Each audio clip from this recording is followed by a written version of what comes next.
Feliz y bendecido día, aprendiendo un curso de milagros. El secreto de la verdadera oración es olvidarte de las cosas que crees necesitar. Pedir algo específico es igual que ver el pecado primero y luego perdonarlo. Del mismo modo, al orar pasas por alto tus necesidades específicas, tal como las ves, y las dejas en manos de Dios. Ahí se convierten en los regalos que le haces, pues le dicen que no antepondrás otros dioses a Él, ni que quieres otro amor que el suyo. Este libro es un comienzo, no un final.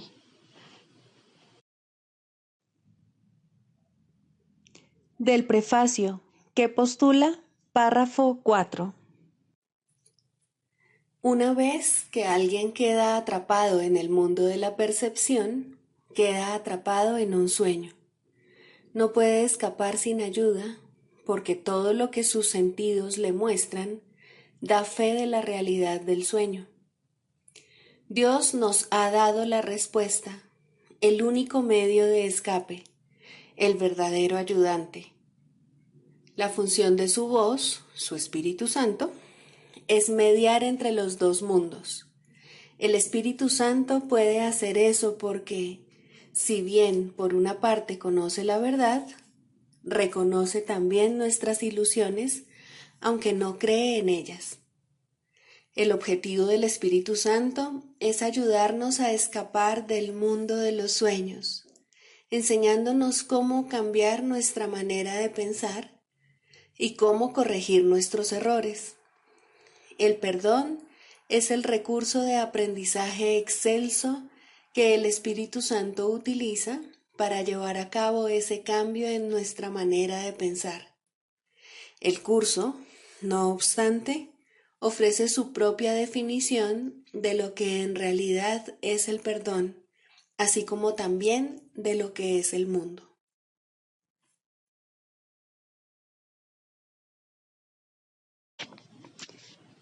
Introducción. Este es un curso de milagros. Es un curso obligatorio. Solo el momento en que decides tomarlo es voluntario. Tener libre albedrío no quiere decir que tú mismo puedas establecer el plan de estudios. Significa únicamente que puedes elegir lo que quieres aprender en cualquier momento dado. Este curso no pretende enseñar el significado del amor, pues eso está más allá de lo que se puede enseñar. Pretende, no obstante, despejar los obstáculos que impiden experimentar la presencia del amor, el cual es tu herencia natural. Lo opuesto al amor es el miedo, pero aquello que todo lo abarca no puede tener opuestos. Este curso puede, por lo tanto, resumirse muy simplemente de la siguiente manera. Nada real puede ser amenazado. Nada irreal existe. En esto radica la paz de Dios. Capítulo 1. El significado de los milagros. Primero, principios de los milagros. Principio 44. Los milagros son expresiones de una conciencia interna de Cristo y de haber aceptado su expiación.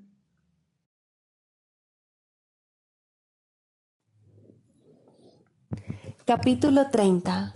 El nuevo comienzo. Segundo, el libre albedrío. ¿No te das cuenta de que oponerte al Espíritu Santo es luchar contra ti mismo? Él solo te dice lo que es tu voluntad.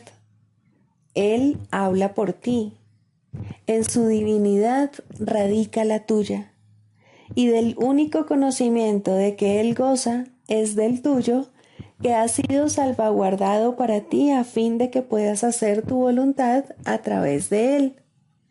Dios te pide que hagas tu voluntad. Él se une a ti, pues no estableció su reino solo, y el cielo mismo, donde todo lo creado es para ti, no representa otra cosa que tu voluntad. Ni una sola chispa de vida fue creada sin tu grato consentimiento, tal como tú quisiste que fuese.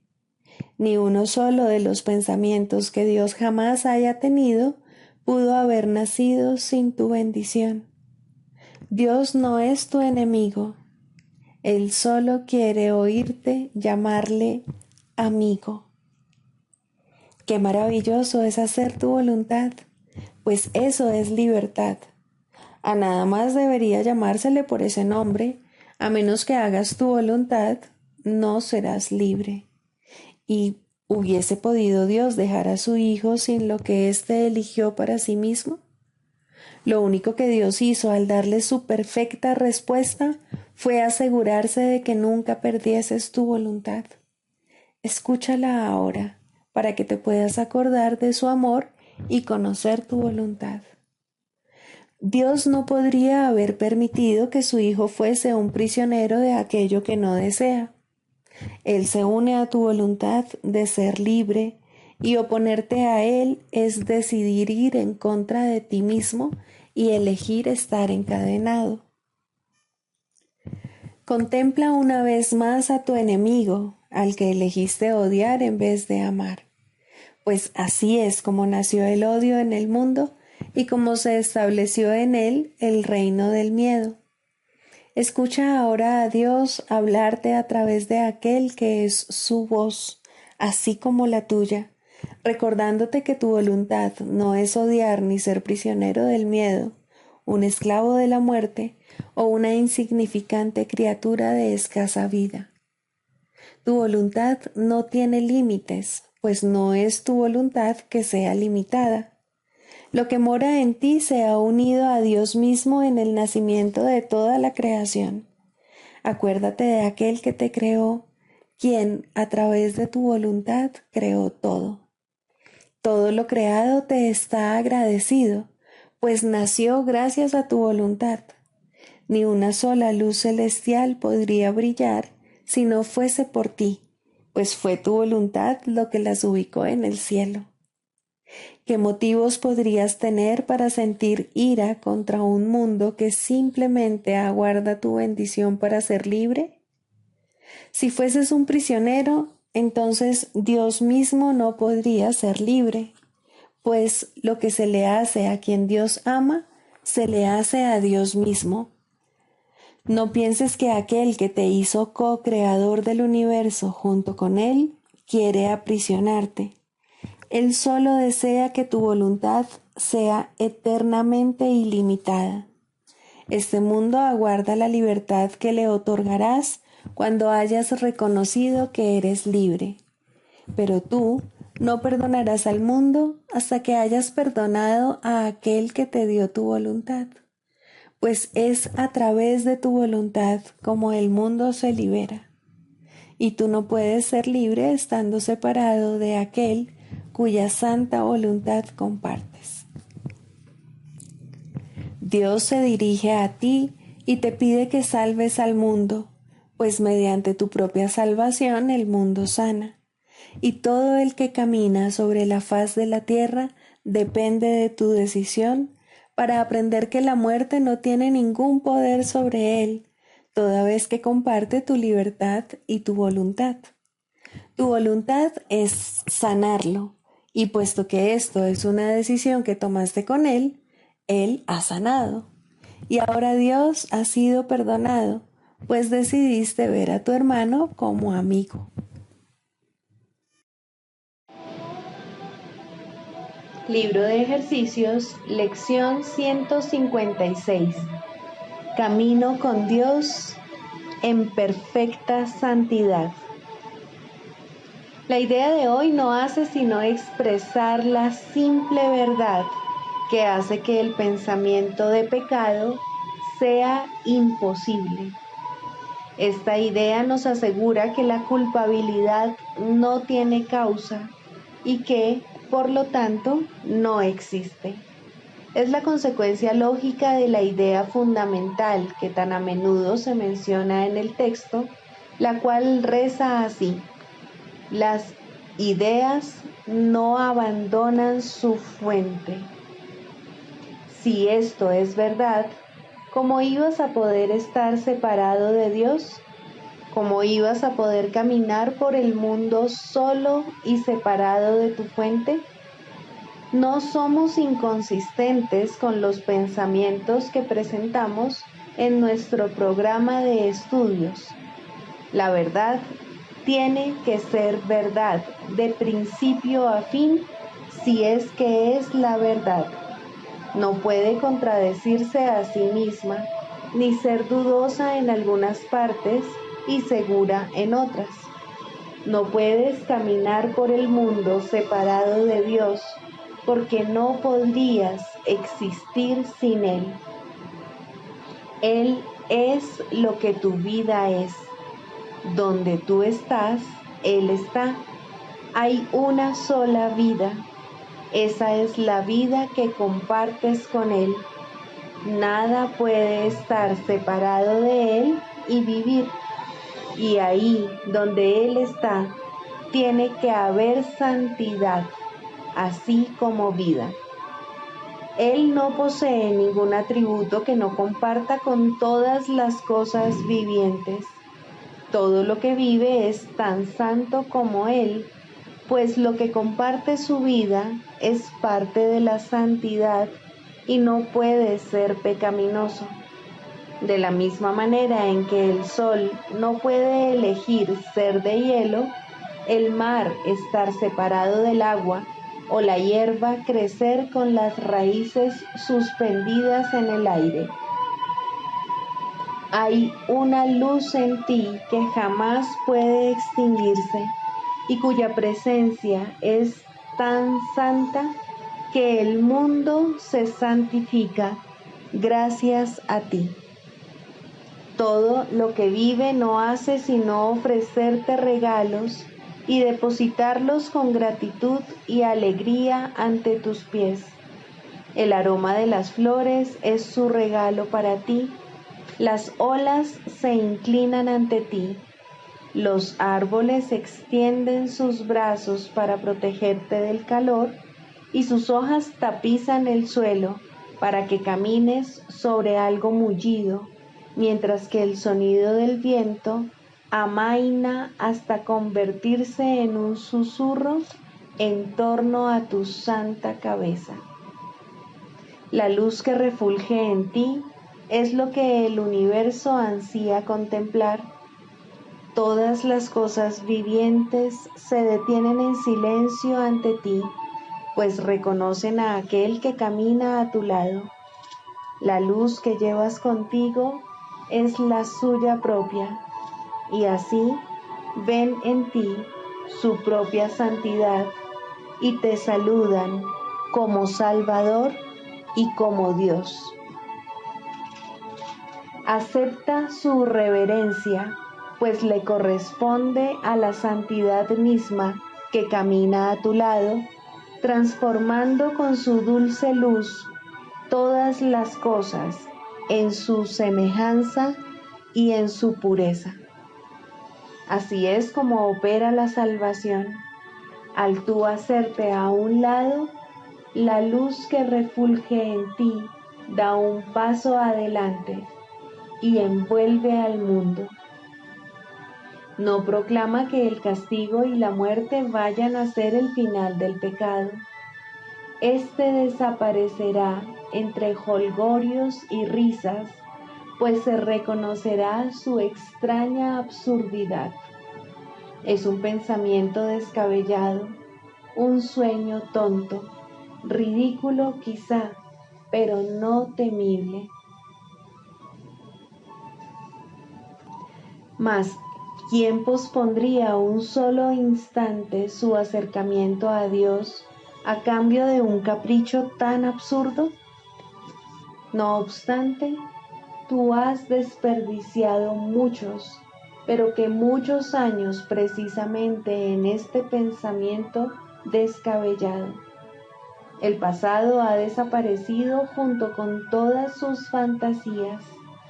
Estas ya han dejado de hacer presa en ti. El acercamiento a Dios se avecina y en el pequeño espacio de duda que todavía queda, es posible que pierdas de vista a tu compañero y que lo confundas con el sueño ancestral e insensato que ya pasó. ¿Quién camina a mi lado? Debes hacerte esta pregunta 1000 veces al día hasta que la certeza haya aplacado toda duda y establecido la paz.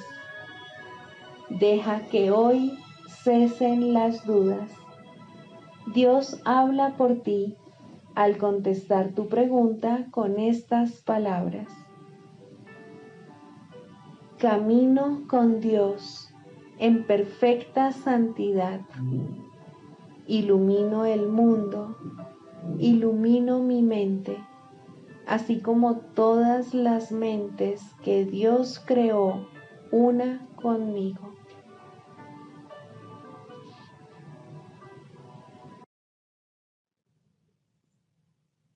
Del Manual para el Maestro, pregunta 4.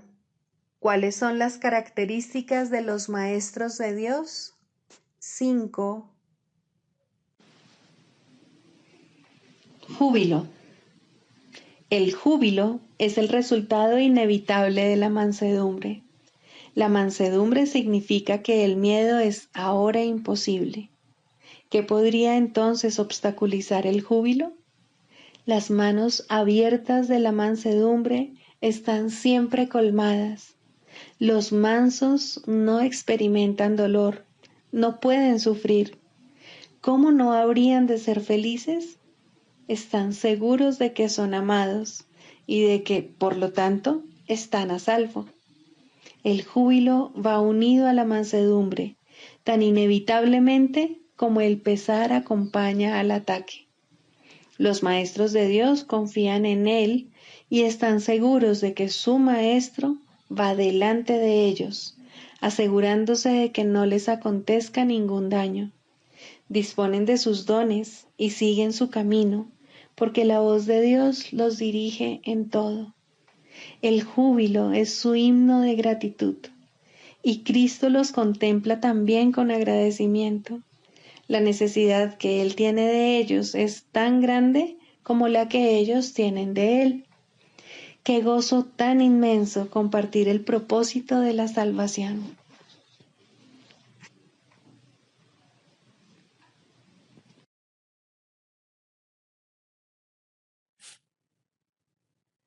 Manual para el Maestro. Pregunta 5. ¿Cómo se logra la curación? Para que la curación pueda tener lugar, es necesario que se entienda el propósito de la ilusión de la enfermedad. Sin ese entendimiento, la curación es imposible. Primero, el propósito de la enfermedad.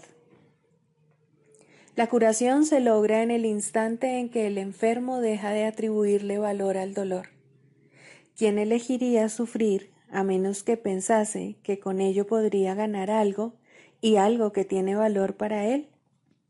Indudablemente cree que está pagando un precio módico por algo de mayor valor, pues la enfermedad es una elección, una decisión. Es la elección de la debilidad procedente de la equivocada convicción de que es fuerza.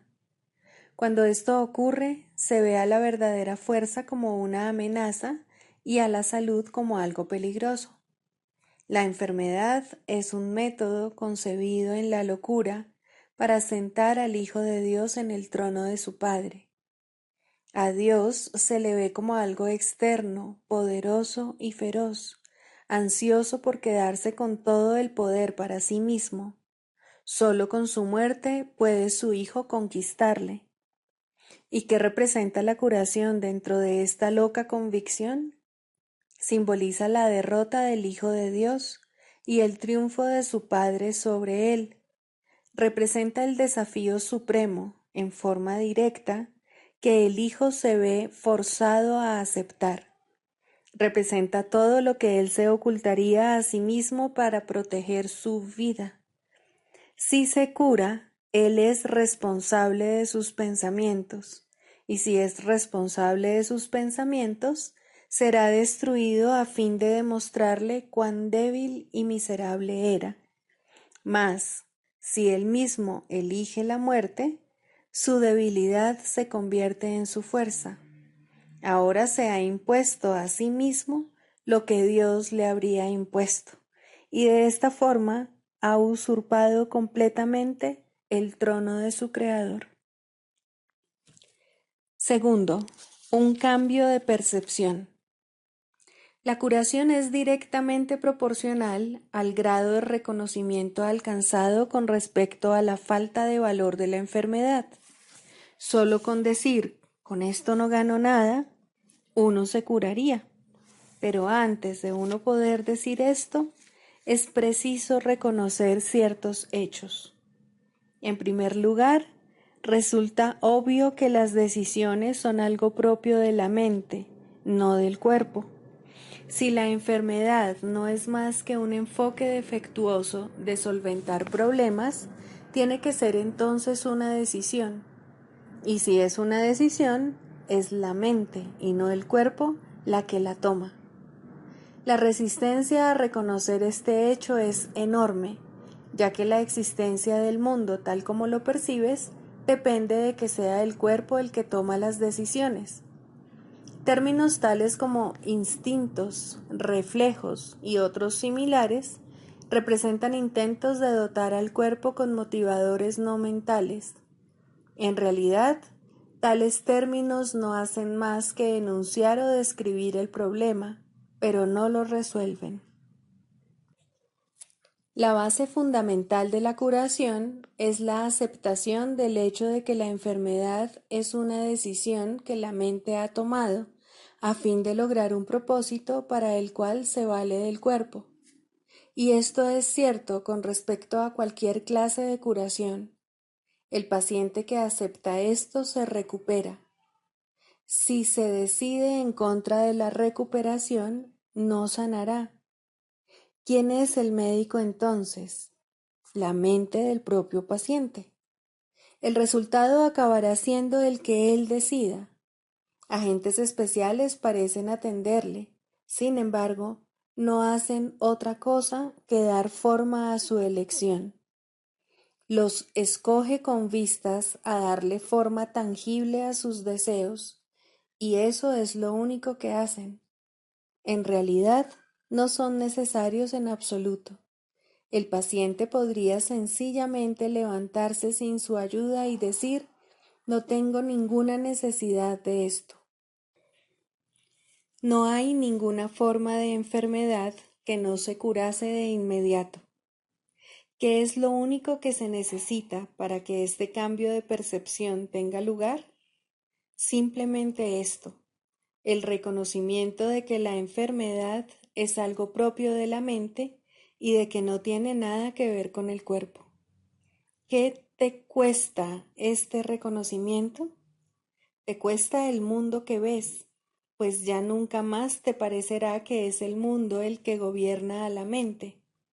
Con este reconocimiento se le atribuye la responsabilidad a quien verdaderamente la tiene, no al mundo, sino a aquel que contempla el mundo y lo ve como no es, pues ve únicamente lo que elige ver, ni más ni menos.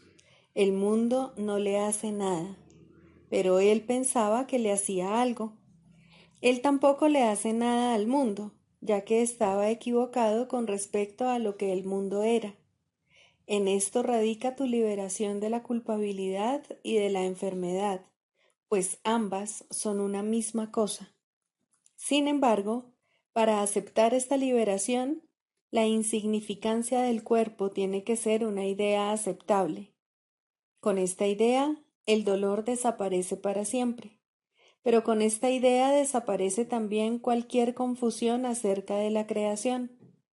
¿Cómo podría ser de otra manera? Basta con poner causa y efecto en su verdadera secuencia con respecto a algo para que el aprendizaje se generalice y transforme al mundo. El valor de la transferencia de una idea verdadera no tiene límites ni final. El resultado final de esta lección es el recuerdo de Dios. ¿Qué significado tienen ahora la culpabilidad, la enfermedad, el dolor, los desastres y todos los sufrimientos? Al no tener ningún propósito, no puede sino desaparecer, y con ellos desaparecen también todos los efectos que parecían tener. Causa y efecto no son sino una réplica de la creación, vistos en su verdadera perspectiva, sin distorsiones y sin miedo, restablecen el cielo. Tercero, la función del Maestro de Dios. Si el paciente tiene que cambiar de mentalidad para poderse curar, ¿qué puede hacer el Maestro de Dios? ¿Puede cambiar la mentalidad del paciente por él? Desde luego que no. Para aquellos que ya están dispuestos a cambiar de mentalidad, la función del Maestro de Dios no es otra que la de regocijarse con ellos, pues se han convertido en maestros de Dios junto con Él. Con aquellos que no entienden lo que es la curación, no obstante, tienen una función más específica. Estos pacientes se dan cuenta de que ellos mismos han elegido la enfermedad. Por el contrario, creen que la enfermedad los ha elegido a ellos. No tienen tampoco una mentalidad abierta al respecto. El cuerpo les dice lo que tienen que hacer y ellos obedecen. No tienen idea de cuán demente es ese concepto. Solo con que lo sospecharan se curarían, pero no sospechan nada. Para ellos, la separación es absolutamente real. Los maestros de Dios van a estos pacientes representando otra alternativa que dichos pacientes han olvidado. La simple presencia del Maestro de Dios les sirve de recordatorio. Sus pensamientos piden el derecho de cuestionar lo que el paciente ha aceptado como verdadero. En cuanto que mensajeros de Dios, los maestros de Dios son los símbolos de la salvación. Le piden al paciente que perdone al Hijo de Dios en su nombre. Representan la alternativa. Con la palabra de Dios en sus mentes vienen como una bendición, no para curar a los enfermos, sino para recordarles que hay un remedio que Dios les ha dado ya. No son sus manos las que curan, no son sus voces las que pronuncian la palabra de Dios, sino que dan sencillamente lo que se les ha dado y exhortan dulcemente a sus hermanos a que se aparten de la muerte. He aquí, Hijo de Dios, lo que la vida te puede ofrecer. ¿Prefieres elegir la enfermedad en su lugar? Los maestros de Dios avanzados no toman en consideración ni por un instante las formas de enfermedad en las que sus hermanos creen. Hacerlo sería olvidar que todas ellas tienen el mismo propósito y que, por lo tanto, no son en modo alguno diferentes. Los maestros de Dios tratan de oír la voz de Dios en ese hermano que se engaña a sí mismo hasta el punto de creer que el Hijo de Dios puede sufrir, y le recuerdan que Él no se hizo a sí mismo y que aún es tal como Dios lo creó. Los maestros de Dios reconocen que las ilusiones no pueden tener efectos. La verdad que se encuentra en sus mentes se extiende hasta la verdad que se encuentra en las mentes de sus hermanos y de este modo no refuerzan sus ilusiones. Así, éstas se lleven ante la verdad no se lleva ante ellas, y de esta manera se disipan, no por medio de la voluntad de otro, sino por medio de la única voluntad que existe en unión consigo misma. Esta es la función de los maestros de Dios, no ver voluntad alguna separada de la suya, ni la suya separada de la de Dios.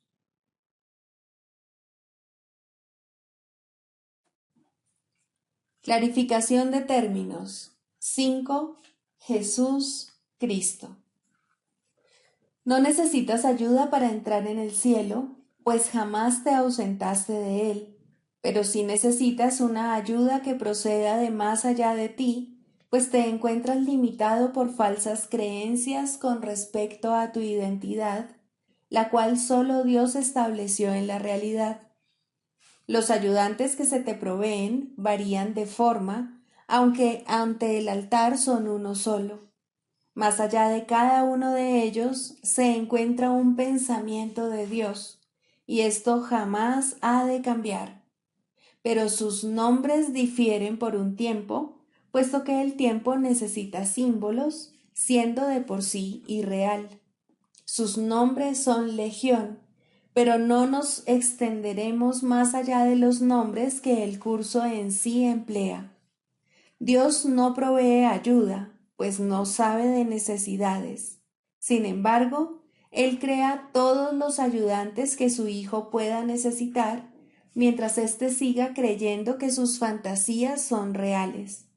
Dale gracias a Dios por ellos, pues son quienes te conducirán de regreso a tu hogar. El nombre de Jesús es el nombre de uno que, siendo hombre, vio la faz de Cristo en todos sus hermanos y recordó a Dios. Al identificarse con Cristo, dejó de ser un hombre y se volvió uno con Dios. El hombre era una ilusión, pues parecía ser un ser separado que caminaba por su cuenta, dentro de un cuerpo que aparentemente mantenía a su ser separado de su ser, como hacen todas las ilusiones. Pero, ¿quién puede salvar a menos que, al ver las ilusiones, las identifique como lo que son? Jesús sigue siendo un Salvador, porque vio lo falso y no lo aceptó como la verdad. Cristo necesitó su forma para poder presentarse ante los hombres y salvarlos de sus ilusiones. En su completa identificación con el Cristo, el perfecto Hijo de Dios, su única creación y su felicidad, por siempre como Él y uno con Él, Jesús se convirtió en lo que todos vosotros no podéis sino ser. Mostró el camino para que le siguieras. Él te conduce de regreso a Dios porque vio el camino ante sí y lo siguió. Jesús hizo una clara distinción, todavía velada para ti, entre lo falso y lo verdadero. Te ofreció una demostración palpable de que es imposible matar al Hijo de Dios y de que el pecado, la maldad, la malicia, el miedo o la muerte no pueden alterar su vida en modo alguno. Todos tus pecados, por lo tanto, te han sido perdonados, ya que jamás tuvieron consecuencia alguna, y así no fueron más que sueños.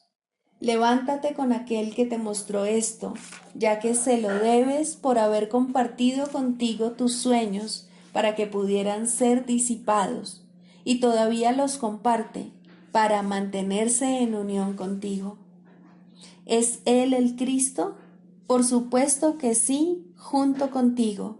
Su vida en la tierra no fue lo suficientemente larga como para poder enseñar la poderosa lección que aprendió por todos vosotros. Mas Él permanecerá contigo para conducirte desde el infierno que tú hiciste hasta Dios. Y cuando unas tu voluntad a la suya, verás a través de su visión, pues los ojos de Cristo se comparten. Caminar con Él es algo tan natural como caminar con un hermano al que conoces desde que naciste, pues eso es en verdad lo que Él es. Se han hecho amargos ídolos de aquel que solo quiere ser un hermano para el mundo. Perdónale tus fantasías y comprende lo mucho que amarías a un hermano así, pues Él por fin le brindará descanso a tu mente y la llevará contigo ante tu Dios. ¿Es Él el único ayudante de Dios? Por supuesto que no, pues Cristo adoptará muchas formas con diferentes nombres hasta que se reconozca la unidad de todas ellas. Mas para ti, Jesús es el portador del único mensaje de Cristo acerca del amor de Dios. No tienes necesidad de ningún otro.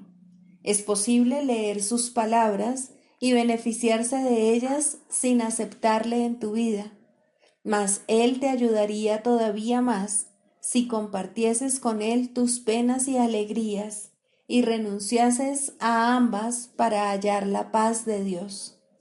Con todo, lo que Él quiere que aprendas más que nada sigue siendo la lección que vino a enseñar, la cual reza así: la muerte no existe porque el Hijo de Dios es como su Padre.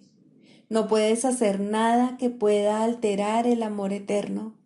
Olvida tus sueños de pecado y de culpabilidad, y en su lugar ven conmigo a compartir la resurrección del Hijo de Dios, y trae contigo todos aquellos que Él te ha enviado para que cuides de ellos, como yo cuido de ti. Primero, los límites en la psicoterapia. El resultado ideal, no obstante, rara vez se alcanza. La terapia comienza con el entendimiento de que la sanación es de la mente, y en psicoterapia los que creen esto ya se han acercado entre sí. Puede ser que no lleguen mucho más lejos, pues nadie aprende más allá de su disposición. Sin embargo, los niveles de disposición cambian, y cuando el terapeuta o el paciente han alcanzado el siguiente, se les ofrecerá una relación que se adapta a su cambiante necesidad. Tal vez se unan de nuevo y avancen en la misma relación, haciéndola más santa. O tal vez cada uno de ellos se adentrará en otro compromiso. Ten por seguro, cada uno de ellos progresará. Los retrocesos son temporales. La dirección general es de progreso hacia la verdad. La psicoterapia de por sí no puede ser creativa. Este es uno de los errores que el ego fomenta, que es capaz de verdadero cambio y, por consiguiente, de verdadera creatividad. Cuando hablamos de la ilusión salvadora o de el sueño final, no es esto lo que queremos decir, pero aquí radica la última defensa del ego. La resistencia es su manera de ver las cosas, su interpretación del progreso y del crecimiento. Estas interpretaciones estarán necesariamente equivocadas, puesto que son ilusorias. Los cambios que el ego busca no son cambios reales, son solo sombras más profundas o tal vez distintos patrones de nubes. Sin embargo, lo que está hecho de nada no puede ser llamado nuevo o diferente. Las ilusiones son ilusiones. La verdad es verdad. La resistencia, como se define aquí, puede ser característica tanto de un terapeuta como de un paciente.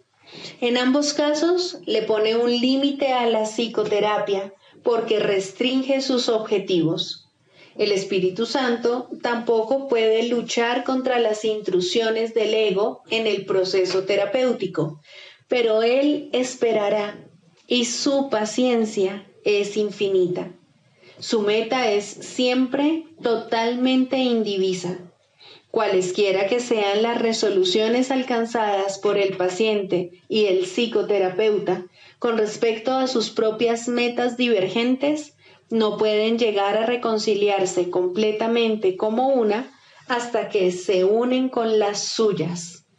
Solo entonces acaba todo conflicto, pues solo entonces puede haber certidumbre. En forma ideal, la psicoterapia es una serie de encuentros santos en los que los hermanos se encuentran para bendecirse y recibir la paz de Dios. Y esto llegará a ocurrir algún día para todo paciente sobre la faz de la tierra, pues ¿quién sino un paciente podría haber llegado aquí? El terapeuta es solo un maestro de Dios un poco más especializado. Aprende mediante la enseñanza y cuanto más avanzado se encuentra, más enseña y más aprende. Pero cualquiera que sea la fase en la que se encuentra, hay pacientes que lo necesitan exactamente así. No pueden asimilar más de lo que él puede dar por el momento. Sin embargo, ambos finalmente hallarán la cordura. El canto de la oración. Cuarto, orar con otros.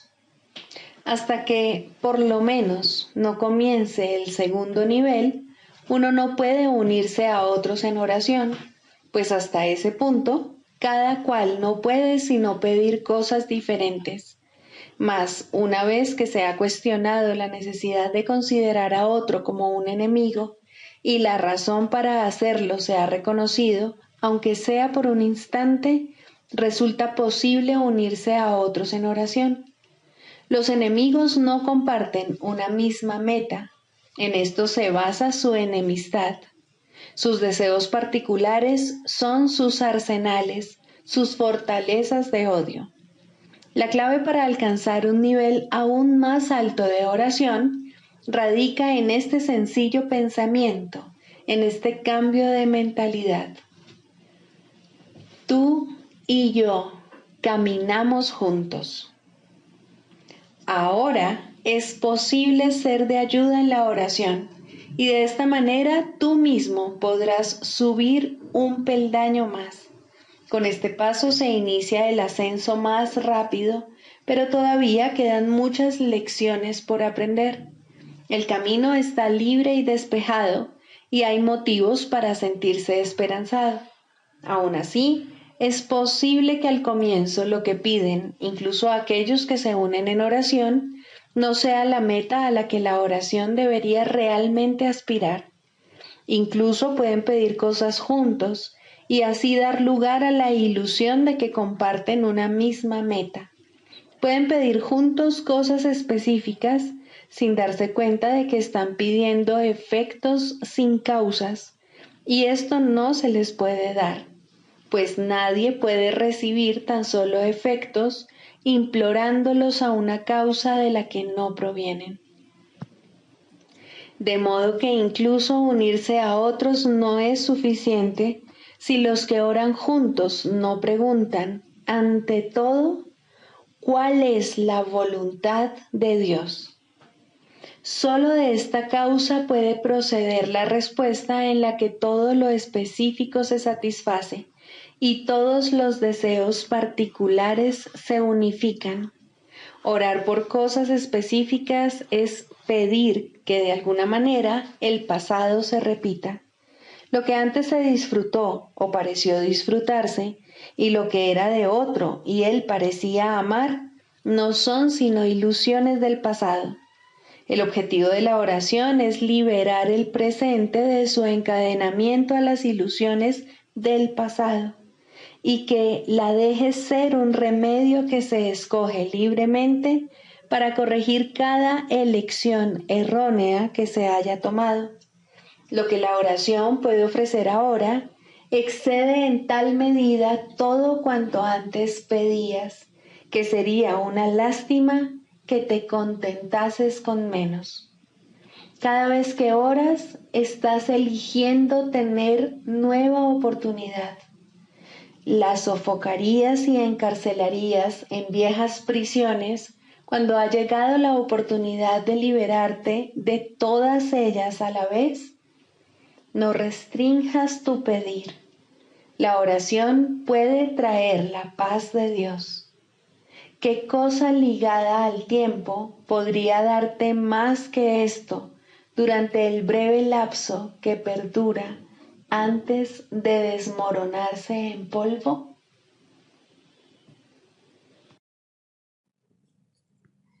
Sigamos a Jesús haciendo del perdón algo tan natural como respirar y algo tan vital como el aire.